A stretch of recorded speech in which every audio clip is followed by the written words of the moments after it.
It's exciting when a new auteur emerges on the film scene.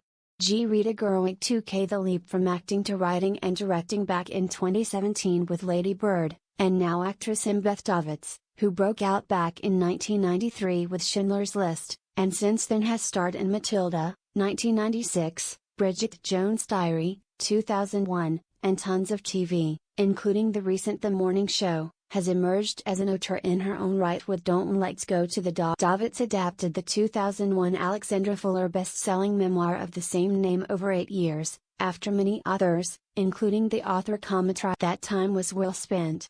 The final result, which debuted to raves at the Telluride and Toronto festivals last fall, is a detailed, specific, visually rich, and immersive dive into a time and place, war-torn Rhodesia/Zimbabwe in 1980. A once peacefully settled farm family is now in terrible danger from the civil war erupting around them. While the stressed-out white parents, Davidtz and Andreas Dom, sleep with guns by their beds, their feral daughter Bobo, Discovery Lexi Vinder, plays with her dog and local housekeeper Sarah, Z. Konabali, whose loyalty is hard to parse. The filmmaker's breakthrough, anchoring the narrative on the 8-year-old Bobo. By focusing on the Rhodesian farm girl, Davidtz found herself. The film, while based on Fuller's life, is also rooted in Davids's experience moving to South Africa at the same age, and confronting a baffling, racist culture. She is attending the opening in South Africa with her family, partly so her 2 grown kids can visit their grandparents. Davidtz felt compelled to adapt Fuller's memoir herself. "It's such a mirror image of my own life," she told IndieWire. "The reason I fell in love with the story was because, even the child that I found to play Bobo looked like me at that age.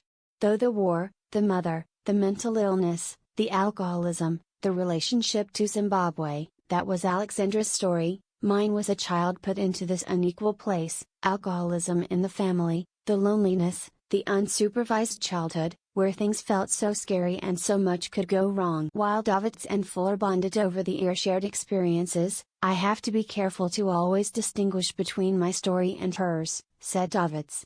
"They have blended at this stage." Davidtz did not hesitate to make the film her own. "I kept telling it from the outside, the third-person comma trying to explain and show," she said. "I remember one day thinking, this isn't working. What did it was the opening line, Mum says we mustn't come creeping into her room at night. What if that was the voice? What if I wrote everything from that point of view? It changed everything once I did that." Where did these hidden writing and directing skills come from? "I've always written," she said. "I loved English at university, Rhodes University. I've actually got a little novella that I've whittled away at. But acting always took me away from it. Acting is While Davidtz's acting resume is extensive, over the last 20 years she took time to raise her kids.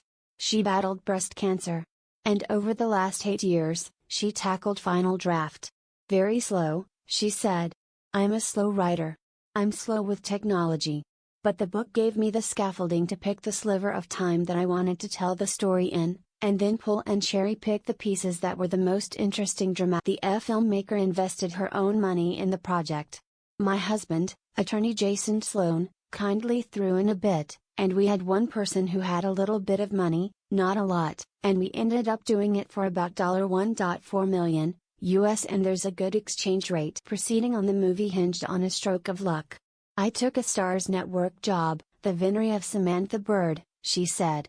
"It was a good, well-written pilot, which was then going to be an 8-part series, and we got most of the way through it. Then they got in trouble with the writing, and they fired the showrunner, and then the strike happened. I took that job because I said, whatever I make on this is going to hire me the DP and the camera package that I want. That job that I shot in the 5 months, went away. They were not airing it because it didn't get finished. It wasn't very good, but I got the money. So, the financing was cut." Davidtz shot the film mostly around one farm in South Africa. "We got the only house, the one location, that land that we rented with that messed up old house," she said. "I had a brilliant set designer. She decorated this set, but all of it was old, broken stuff. So we somehow." When she searched for the right cinematographer, she pulled family photographs from the late 70s with those great saturated colors, she said. Willie Nell came along, And I started talking about the way Peter Weir shot Picnic at Hanging Rock.